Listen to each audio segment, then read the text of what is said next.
Deus Ex Go is a puzzle game on your mobile or tablet device that follows in the footsteps of its other games like Lara Croft Go and Hitman Go.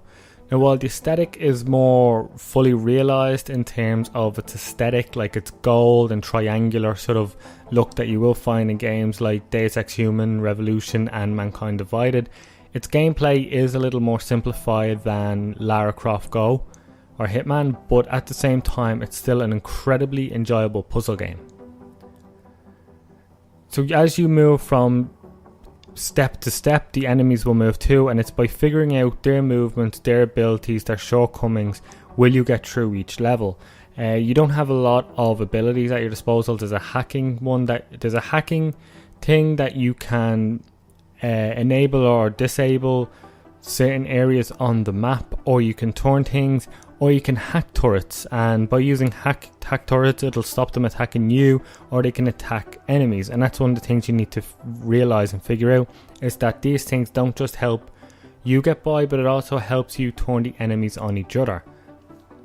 There's also an invisible ability that you can use to sneak by enemies or just get by, but at times you can then use it as a stun, and that's never really fully told. And that's one of the things, is not everything is really explained to you, and it doesn't really need to be, because it is quite simplistic, but something like that can be easily overlooked has led to quite a bit of frustration. And as any good puzzle game, I guess, would be, it can be frustrating. You can attempt over and over again, and you keep coming back and getting killed by the same enemy, and the takedowns actually are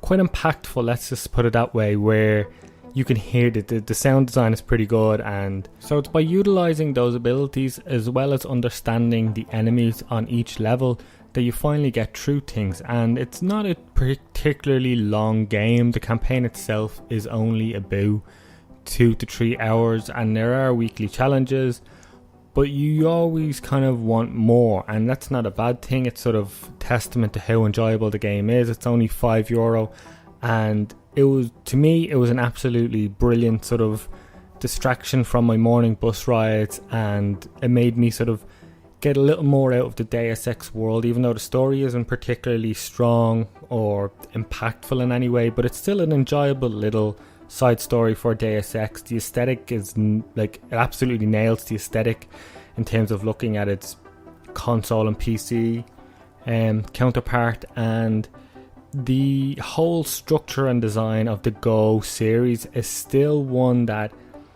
even when it's simplified a bit like it is in Deus Ex Go, it's still incredibly enjoyable, and it's just a really, really well realised, simple enough puzzle-like game.